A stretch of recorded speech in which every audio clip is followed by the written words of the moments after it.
Pelarian 3 pelaku begal sadis yang menewaskan seorang perempuan di Jalan Pengubangan Kau, Kerobokan Kelot, Kuta Utara, Badung, akhirnya berakhir. Sempat buron selama sepekan, tim gabungan Polsek Kuta Utara dan Polres Badung meringkus ketiganya di lokasi berbeda. 2 pelaku dibekuk di wilayah Kabupaten Tabanan, Bali saat diduga hendak melarikan diri menuju Pulau Jawa. Sementara, 1 pelaku lain ditangkap di wilayah Sanur dan Pasar Selatan. Inilah rekaman video yang merekam detik-detik peristiwa begal yang menimpa seorang pemotor di Jalan Pengubangan Kau, Kerobokan Kelot, Kuta Utara, Badung. 3 penjamret yang menaiki 1 unit motor metik tiba-tiba memepet dari sebelah kiri dan menarik paksa tas milik korban. Akibat tarikan itu, korban kehilangan keseimbangan hingga motor metiknya menabrak tiang listrik di pinggir jalan. Mengalami benturan keras, korban pun tewas setelah menderita luka serius di bagian kepala. Pasca insiden tersebut, tim gabungan Polsek Kuta Utara dan Polres Badung bergerak melakukan pengejaran terhadap ketiga pelaku yang seluruhnya berstatus residivis. Setelah mengantongi identitas ketiga pelaku, tim gabungan Polsek Kuta Utara dan Polres Badung terlebih dulu mengamankan pelaku berinisial A dan SY di wilayah Kerambitan, Kabupaten Tabanan. Keduanya diamankan setelah menumpang mobil travel yang diduga hendak melarikan diri menuju Depok dan Purwakarta. Sementara, 1 pelaku lainnya berinisial AS diamankan di wilayah Sanur dan Pasar Selatan. Pertama itu sudah menaiki travel menuju Jawa. Kita juga dibantu oleh Polsek Kerambitan kemarin untuk melakukan razia pemeriksaan kendaraan yang melewati wilayah Polsek. Kemudian kami melakukan pemeriksaan bersama Polsek Kerambitan dan ditemukanlah 2 tersangka tersebut berada di dalam kendaraan tersebut. Pelakunya mau kemana, Donar? Rencananya mau kemana mereka? Mau ke Jawa Barat. Saat kejadian itu dia mau kemana? Sudah siap travel nanti menuju Jawa Barat, kalau nggak salah di Purwakarta ya. Di Depok dan Purwakarta dengan tujuan untuk bekerja di sana. Status kendaraan yang digunakan itu emang milik mereka atau gimana? Nah, status kendaraan ini juga merupakan barang dari hasil tindak pidana pencurian. Itu kita sudah amankan dan kita akan lakukan pengembangan lebih lanjut. Pelaku berinisial A sebelumnya menjadi residivis kasus curat dan baru dinyatakan bebas 30 Januari 2026. Pelaku SY juga residivis kasus pencurian dan baru menghirup udara bebas per 4 Februari 2026. Sementara, pelaku berinisial AS sudah 5 kali menjadi residivis pada kasus pencurian dan baru bebas pada 31 Januari 2026. Ketiga residivis tersebut merupakan teman dekat saat mendekam di rutan kelas 2B Gianyar, Bali. Pasca bebas menjalani masa tahanan, ketiganya nekat melakukan aksi begal lantaran desakan kebutuhan ekonomi untuk biaya hidup dan modal mencari pekerjaan. Kini untuk mempertanggungjawabkan perbuatannya, ketiganya harus mendekam di sel tahanan Polres Badung. Ketiganya disangkakan pasal 479 ayat 3 Undang-Undang Nomor 1 Tahun 2023 tentang Kitab Undang-Undang Hukum Pidana tentang tindak pidana pencurian dengan kekerasan dengan hukuman penjara paling lama 15 tahun. Laporan LCD, Badung, Garuda TV.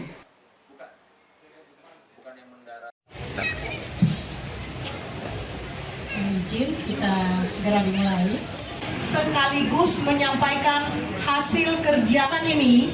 Kami ingin berbagi Aksi pencurian baterai tower yang beraksi di Kabupaten Buleleng akhirnya berhasil dibongkar. Sindikat ini diketahui telah beraksi di 15 TKP yang tersebar di beberapa kecamatan yang ada di Buleleng. Pengungkapan kasus pencurian ini berawal dari diamankannya 3 orang pelaku oleh Polres Tabanan.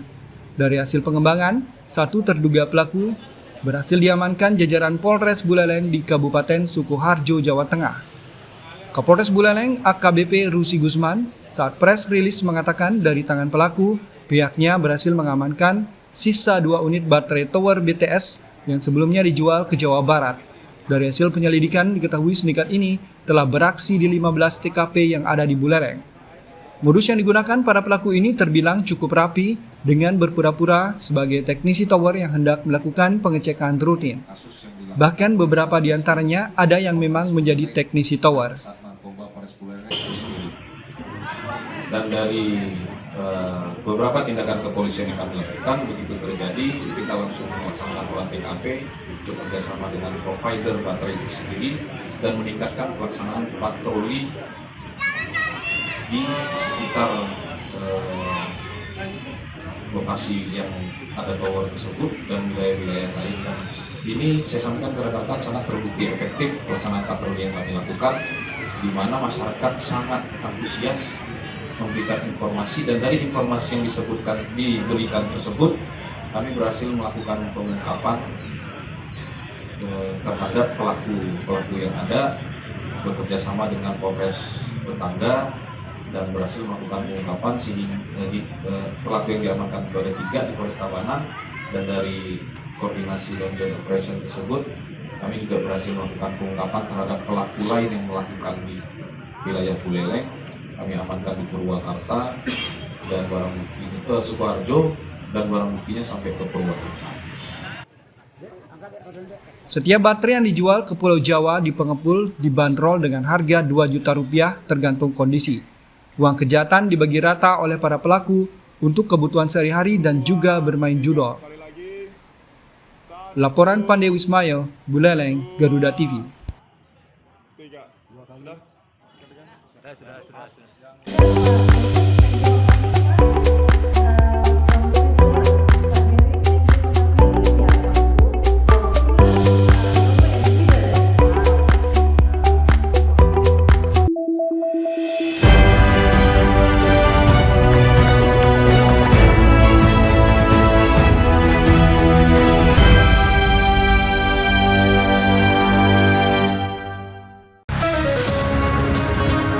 Di tengah perubahan dan dinamika bangsa, ada isu yang memerlukan sebuah solusi.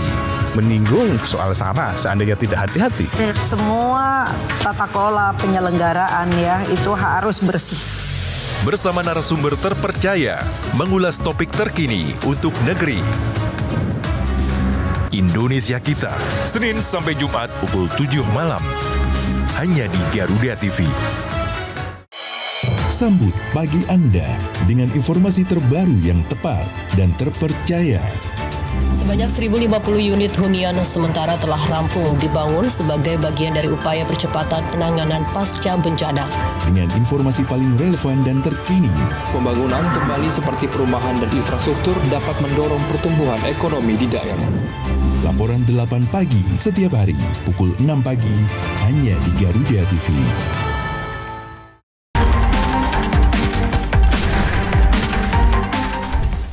Mengungkap kasus kriminal terkini di seluruh penjuru tanah air. Ulasan tajam tanpa ampun bersama para aparat. Tak ada tempat untuk lengah. Informasi penting yang membuat Anda lebih waspada. Kriminal Plus 62. Hanya di Garuda TV.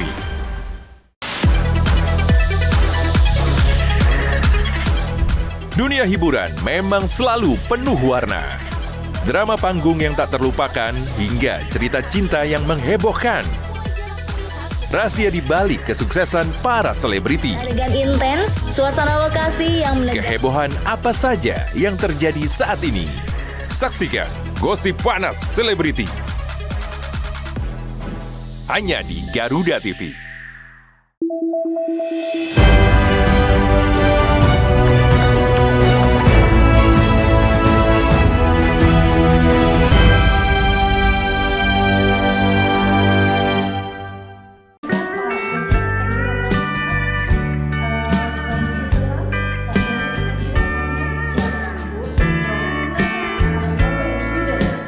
Ketersediaan donor darah resus negatif masih sangat langka di Bali. Berdasarkan data Palang Merah Indonesia Provinsi Bali, jumlah pendonor darah resus negatif di Bali masih sangat terbatas.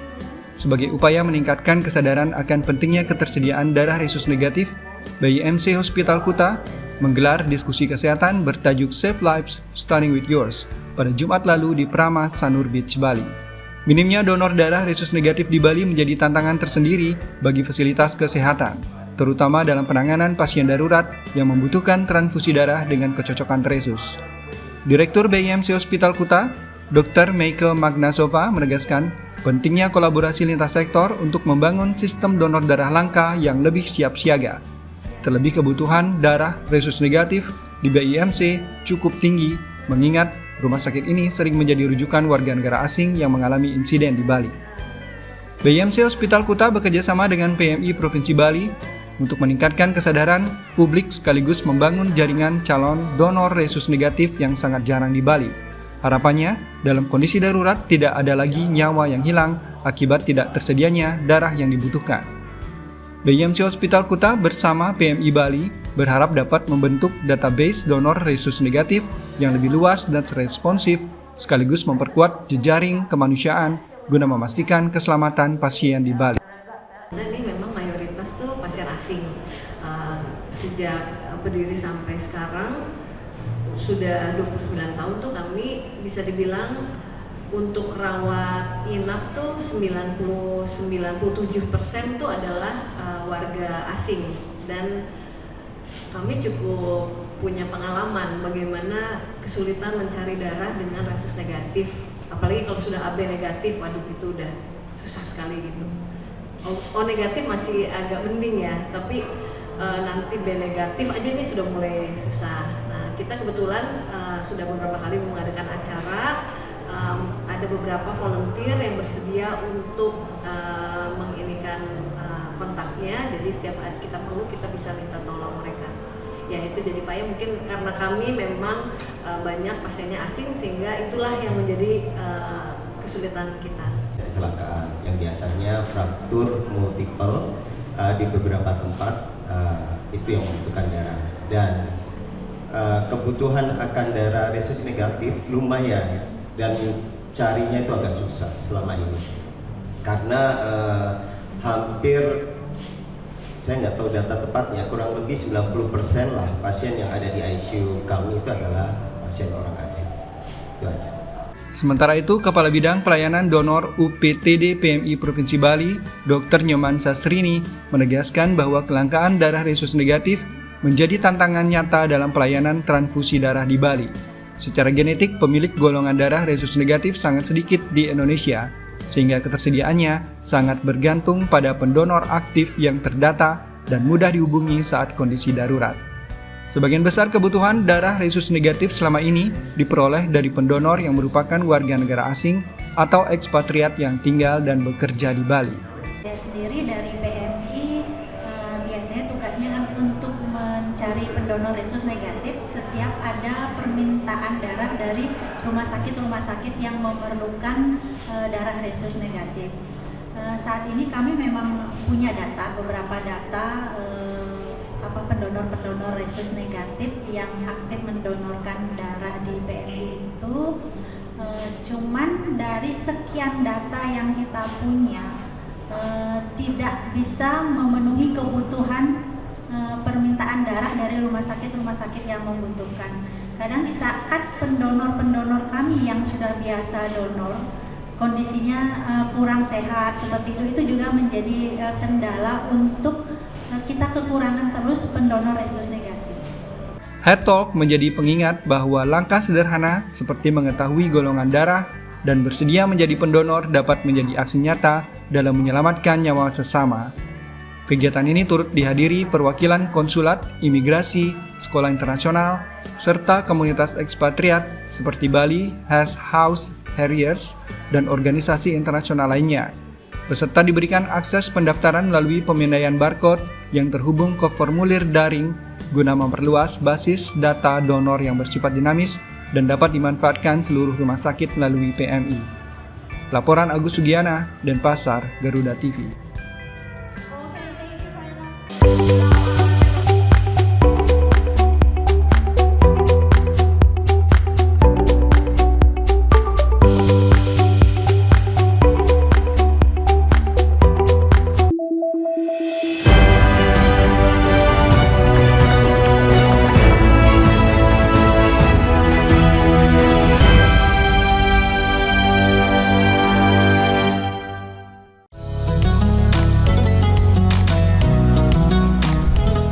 melalui konsep dakwah santai dan edukatif, mengajak pemirsa memahami ajaran Islam melalui pendekatan ringan dan penuh kehangatan.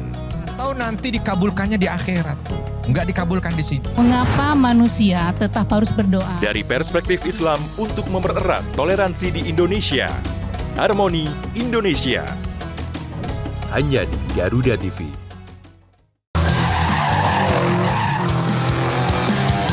Temukan semua hal menarik tentang otomotif di sini. Pembalap harus mencetak catatan waktu tercepat. Dari inovasi terkini hingga aksi seru di arena balap kami hadirkan. Informasi lengkap dari nasional hingga internasional. Saksikan Otomotive hanya di Garuda TV.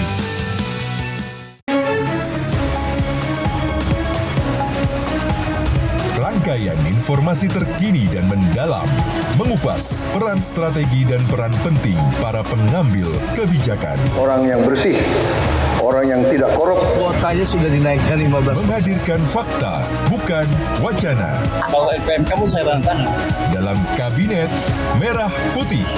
Senin sampai Jumat pukul 5 sore. Hanya di Garuda TV.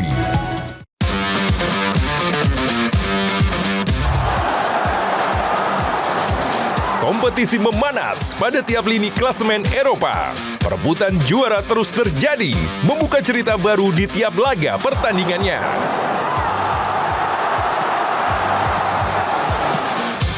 Ikuti selengkapnya dari fakta pertandingan hingga cerita inspiratif para pemain. Kick and Rush, hanya di Garuda TV.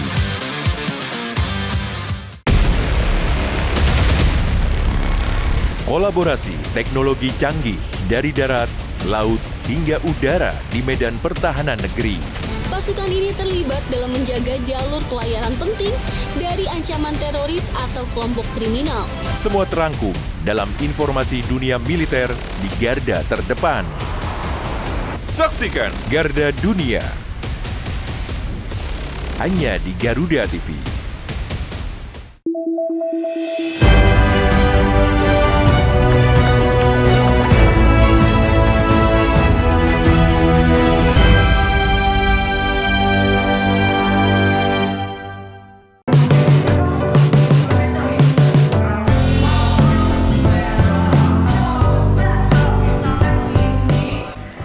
...120 brand dari dalam dan luar negeri ambil bagian pada Bali Wedding Fair 2026 yang berlangsung di Bali Beach Convention Center, kawasan Demeru Sanur, Denpasar.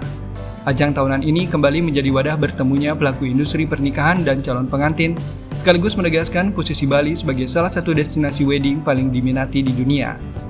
Tahun ini jumlah vendor yang ambil bagian pada Bali Wedding Fair 2026 meningkat signifikan, bahkan sejumlah brand dari luar negeri turut ambil bagian. Bali Wedding Fair bukan sekedar pameran, tetapi menjadi rumah bagi para pekerja industri wedding untuk meningkatkan kualitas dan kreativitas mereka, sekaligus jadi rumah bagi para pekerja wedding industri, mulai dari wedding organizer, fotografer, dekorasi, penyedia venue, dan semua yang berkaitan dengan pernikahan. Tahun lalu jumlah pengunjung mencapai 2.200 orang, dan angka tersebut diharapkan bisa terlampaui tahun ini. Apalagi, Bali hingga kini masih menjadi destinasi impian untuk momen pernikahan. Event Bali Wedding Fair 2026 juga berdampak terhadap industri pernikahan di Bali yang terus bergerak maju dan bertumbuh. Terlebih, tren pernikahan kini mengarah pada konsep yang lebih intimate dan berorientasi pada pengalaman. Selain itu, wedding kini lebih intimate dan lebih experience, sehingga Bali sangat cocok untuk pernikahan yang luxurious dengan tetap mengedepankan nilai spiritual. Bali juga dianggap memiliki daya magis dan nilai spiritual yang tidak dimiliki banyak destinasi lain. Dan sentuhan magis ini sangat penting bagi setiap pasangan yang memulai kehidupan baru. Industri pernikahan bukan hanya tentang seremoni.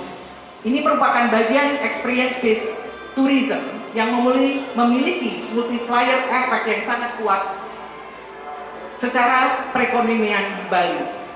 Suatu pernikahan yang diselenggarakan di Bali menggerakkan banyak sektor. Hotel, villa, transportasi, dan juga para pendukung seperti vendor-vendor pernikahan dan juga tenaga kerja kreatif yang mendapatkan peluang untuk bekerja sama. Suatu event tidak hanya menciptakan momen, tapi menciptakan perputaran ekonomi yang luas dan berkelanjutan. Inilah mengapa industri wedding harus dipandang sebagai sektor yang terstruktur, profesional, dan memiliki standar yang jelas. Namun Bali menawarkan sesuatu yang lebih pastinya. Seperti biasa, Bali ini ada plusnya lah untuk hal-hal seperti ini karena pernikahan suatu yang sakral. Jadi sangat align sama Bali yang sedikit sakral dalam arti positif ya. Sakral memang suci gitulah ya. Di sini pasangan tidak hanya mengatakan I do pada pasangannya, tetapi juga kepada alam, budaya, dan perjalanan hidup yang baru. Karena itu wedding tourism bukan sekedar segmen pasar, kita tidak hanya ngomongin bisnis ya, B2B seperti itu, melainkan hubungan jangka panjang antara tamu dan destinasi. Pasangan yang menikah di Bali hampir selalu kembali untuk anniversary, keluarga, bahkan generasi berikutnya. Jadi faktor kenangannya itu bagus. Berbagai kalangan perhotelan menyebut dalam setahun terakhir segmen pernikahan mengalami pertumbuhan signifikan. Segmen ini berkembang sangat pesat sepanjang tahun 2024 hingga 2025 dan optimis tren ini akan terus meningkat di tahun 2026. Ratusan vendor yang ambil bagian sejatinya juga sedang berinvestasi untuk masa depan karena banyak pasangan umumnya merencanakan pernikahan sejak jauh hari. Melalui event Bali Wedding Fair 2026, semangat Destination First dalam mempromosikan Bali kembali menyatu. Tidak peduli dari hotel kecil, hotel besar, pusat konvensi, ballroom, atau venue dari utara hingga selatan, semua memiliki tujuan yang sama, yaitu mempromosikan Bali sebagai destinasi pernikahan kelas dunia. Laporan Alit Sidi, Denpasar, Garuda TV.